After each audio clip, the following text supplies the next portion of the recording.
Bismillahirrahmanirrahim.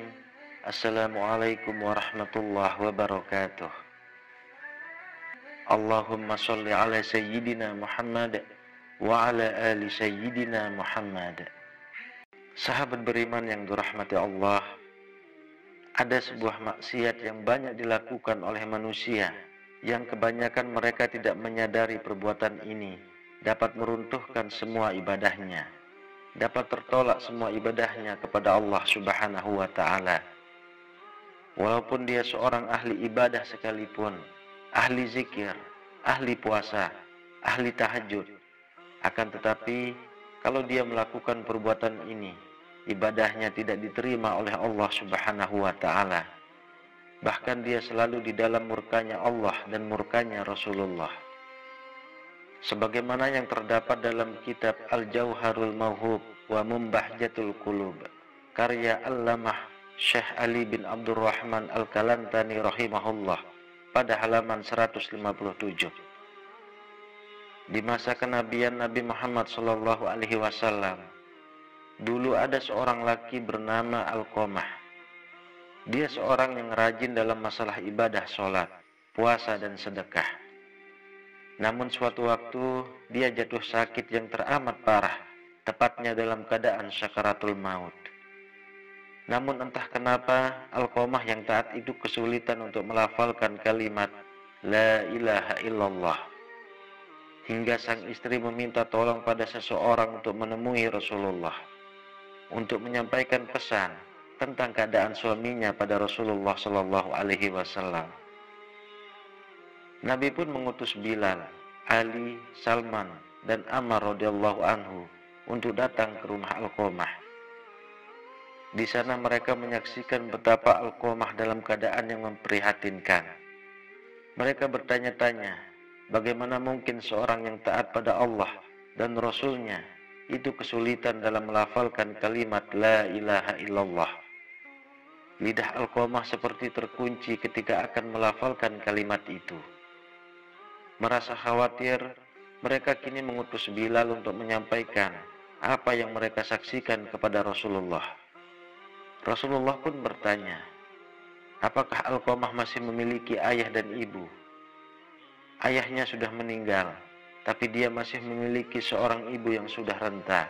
Jawab Bilal apa adanya. Baiklah, temuilah ibu Alqamah. Aku titip salam untuknya. Jika dia masih mampu berjalan, dia bisa menghadapku.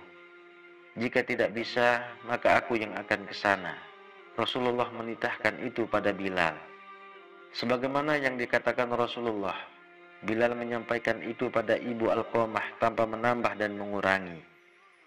Lebih baik aku yang menemui Rasulullah, ucap ibu Alqamah. Meski sedikit tertatih-tatih dengan tongkat sebagai penyangga, ibu Alqamah menemui Rasulullah. Dia mengulurkan salam dan langsung disambut Rasulullah. Jadi, bisakah ibu menceritakan bagaimana keadaan Alqamah yang sebenarnya? Kenapa dia nampak kesulitan melafalkan kalimat La ilaha illallah? Padahal setahu saya, dia seorang hamba yang rajin lagi taat. Rasulullah meminta penjelasan. Karena aku murka padanya ya Rasulullah. Ibu Alqamah menjawab, adakah alasan kenapa engkau sampai murka? Karena Alqamah sudah menyakitiku. Dia lebih mengutamakan istri daripada ibunya. Dia berani menentangku demi menuruti keinginan istrinya. Rasulullah pun mengangguk-anggukkan kepala tanda mengerti bahwa yang mengunci lidah Alqamah hingga tidak bisa melafalkan kalimat La ilaha illallah adalah karena murka dari ibunya sendiri. Kemudian Rasulullah memanggil Bilal, menyuruh Bilal untuk mengumpulkan kayu sebanyak-banyaknya untuk membakar tubuh Alqamah. Ya Rasulullah, kenapa engkau mau membakar putraku di depan mataku? Bagaimana perasaanku nanti? Tanya ibu Alqamah sedih. Ya, bagaimanapun seorang ibu mana bisa melihat putranya dibakar di depan matanya sendiri. Wahai ibu Alqamah, sejatinya siksa Allah nanti di akhirat akan lebih kejam.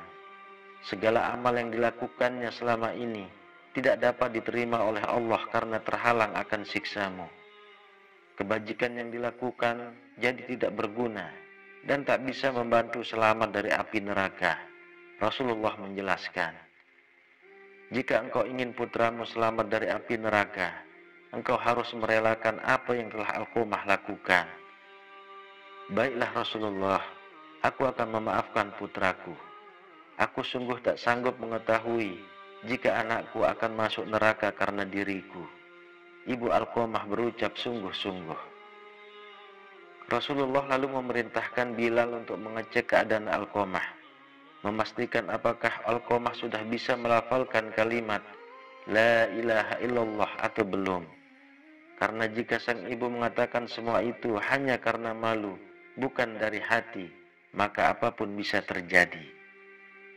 Namun ternyata ibu Alqamah sungguh tulus telah memaafkan putranya. Karena ketika Bilal sampai di pintu rumah Alqamah, dia mendengar Alqamah mengucapkan kalimat La ilaha illallah. Bilal lalu masuk dan memberitahu apa yang sebenarnya telah terjadi pada keadaan Alqamah itu. Tentang lidah Alqamah yang terkunci tidak bisa mengucapkan kalimat syahadat karena mendapat murka dari ibunya. Bahwa segala amal yang dilakukan Alqamah tak dapat menolong karena murkanya seorang ibu kepada anaknya. Dan hari itu setelah ibunya memaafkan Alqamah, dia pun kembali ke rahmatullah. Dia lalu dimandikan, dikafani, dan disolatkan oleh Rasulullah SAW. Setelah dikuburkan, Nabi Muhammad SAW berkata, Wahai sahabat Muhajirin dan Ansor, barang siapa yang mengutamakan istrinya daripada ibunya, maka ia mendapat laknat dari Allah, para malaikat, dan sekalian manusia.